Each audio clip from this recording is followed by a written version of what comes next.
Hey guys, it's Jen. Welcome back to my channel. Today I'm going to share with you 5 mistakes to avoid when making a rainbow cake. It seems simple enough to make a rainbow cake, but there are some mistakes that can come up. I should know. I made half of them when I made my first rainbow cake. Yes, I made 2.5 mistakes. Little math joke for you. But I couldn't help myself. I'm such a nerd. So I'm going to save you from these mistakes right now. Here's the tools you're going to need if you want to take a quick screenshot of this. Make sure you have the right size smoothing tools because this is going to be a taller cake than you may normally make. If you like this video, please give it a thumbs up to let me know.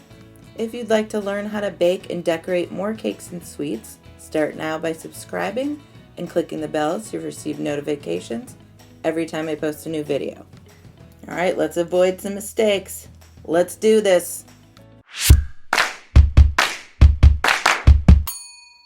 So let's get right into it. Mistake number 1. Mistake number 1 is forgetting about proportions. So technically there's 7 colors in the rainbow, the whole Roy G. Biv acronym.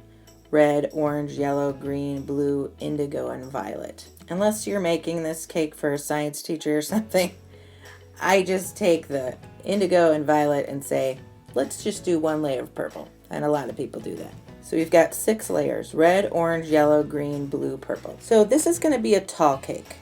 In fact, it's going to be about 8 inches tall. Here's how I came up with that number.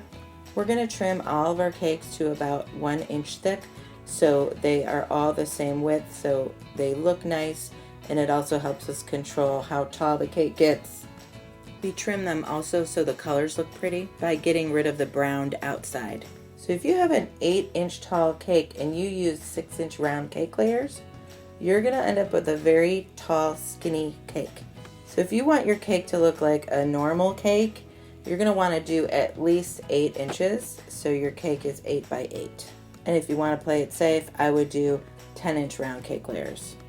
If you don't want to make that much cake, but you also don't want the tall, skinny cake look, I suggest just getting rid of some of the colors. You really don't need 6 colors to get a rainbow effect. You can also make skinnier layers. Just keep in mind that your cake to buttercream ratio is going to be different.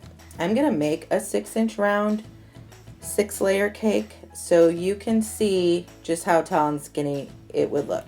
Also because I do love barrel cakes, and I have a secret cake idea for you later in this video if you want a really sophisticated looking rainbow cake that also involves the least amount of work.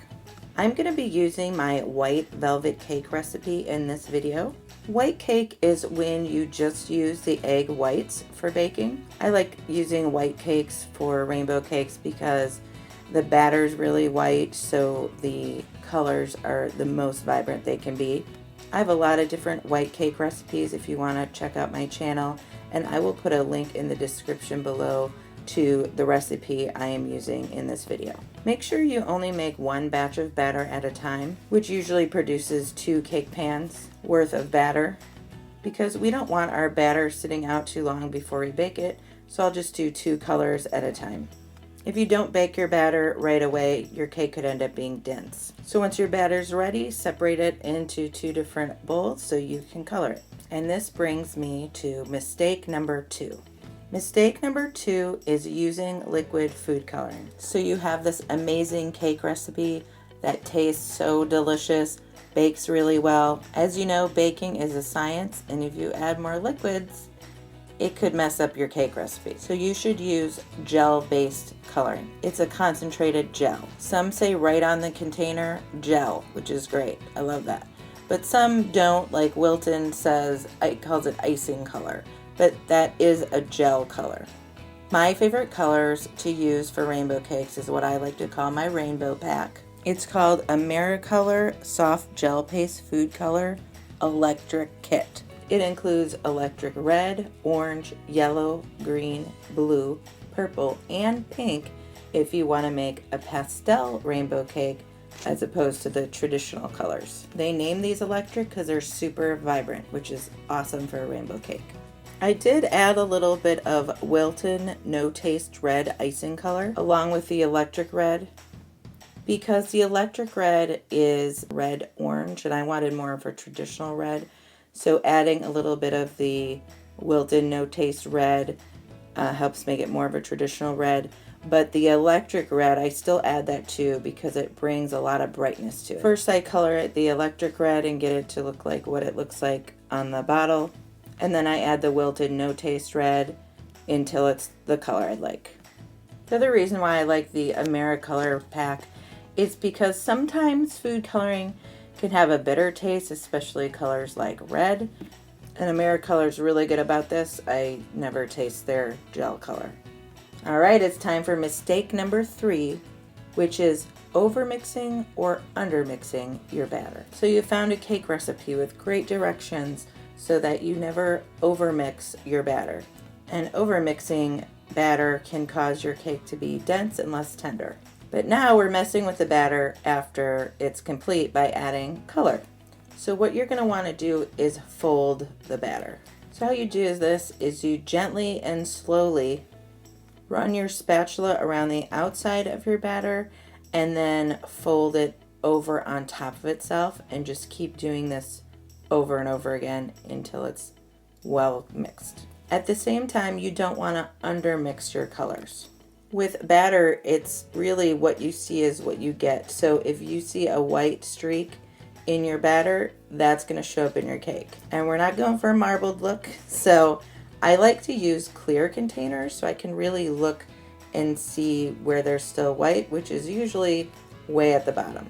And you can slowly pour your batter in your pan to see if you see any white left as well. And if you do, it's okay. You can just kind of mix it in and you'll be fine. All right, let's get baking. Make sure to grease your cake pans. I love to use homemade cake goop, which is equal parts all-purpose flour, vegetable shortening, and vegetable oil. In addition, I also put parchment circles on the bottom of the cake pan, especially for the red cake. That one tends to stick more. I think it's because that one takes the most gel food coloring to turn red. I don't always use parchment circles because the cake goop is really awesome. But when you're doing something different to a cake that you're used to baking, it's always better just to play it safe. Full disclosure, I did not use parchment circles except for on the red and orange cakes in this video, because I like to live on the edge.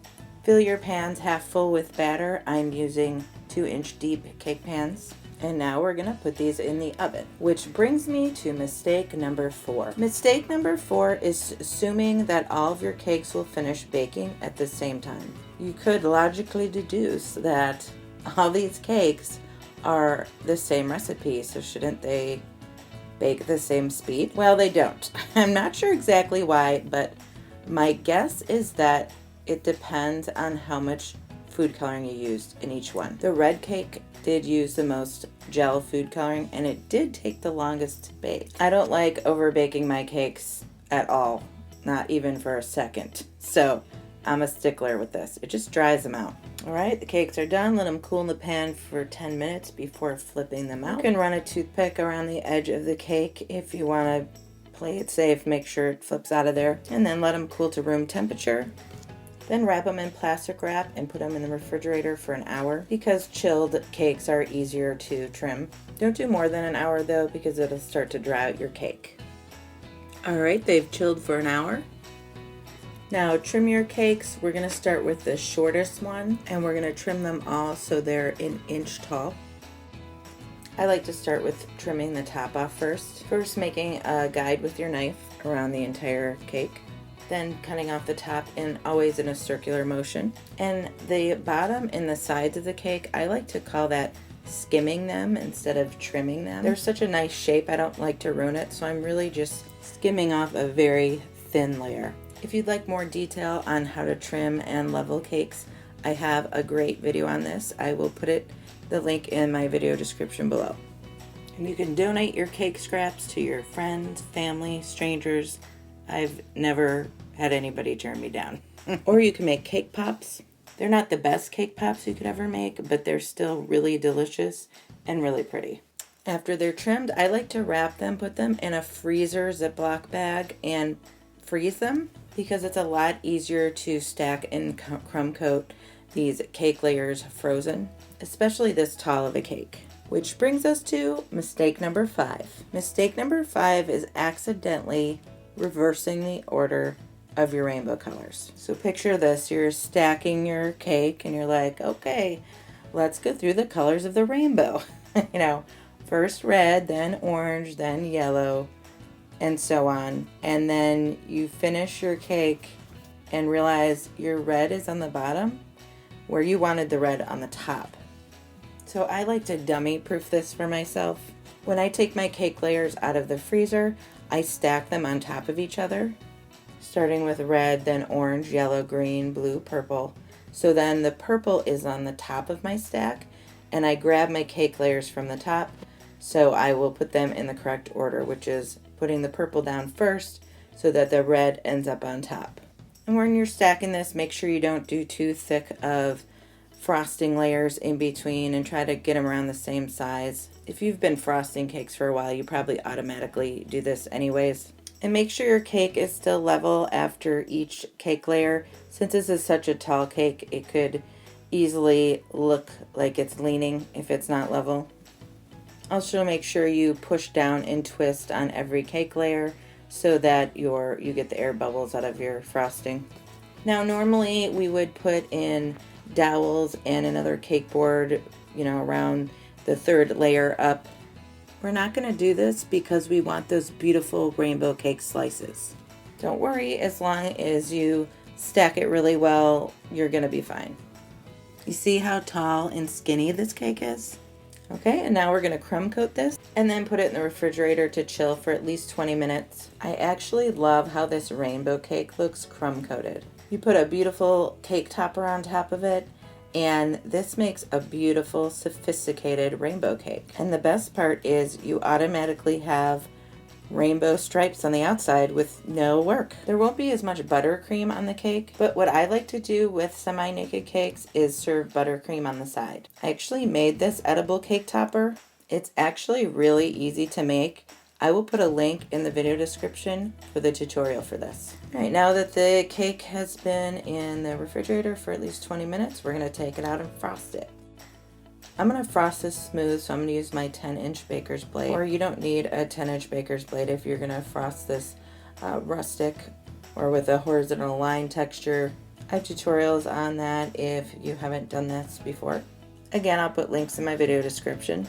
So in frosting smooth, I like to use an angled spatula to smooth out the top and a baker's blade to smooth out the sides, and then fill in any holes and then smooth out again. As for the extra buttercream at the top of the cake, I just fold it over on top of the cake with an angled spatula. I like to put my cake in the refrigerator to chill for at least 20 minutes. This is when I smooth out the little imperfections. When buttercream is chilled, it's harder, so you can push harder with your blade to smooth it out better. And if you're still having trouble smoothing out the details, you can use a hot blade technique, which is where you run your blade under really hot water and then dry it completely and then smooth it over that way.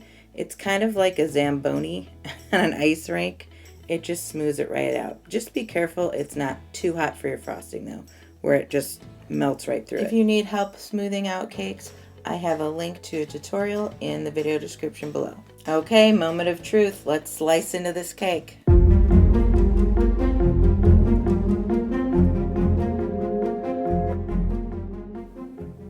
Oh wow, that is beautiful. It's so vibrant. I absolutely love it. I would love to see pictures of your rainbow cakes. Please send them. And let me know in the comments what you'd like me to bake next. This is such an easy, colorful birthday cake idea that you can make from scratch at home. You could put some colorful sprinkles on top, or maybe a unicorn toy. Kids always love when they get a toy from their cake. Thank you guys so much for watching, and I can't wait to see you next time.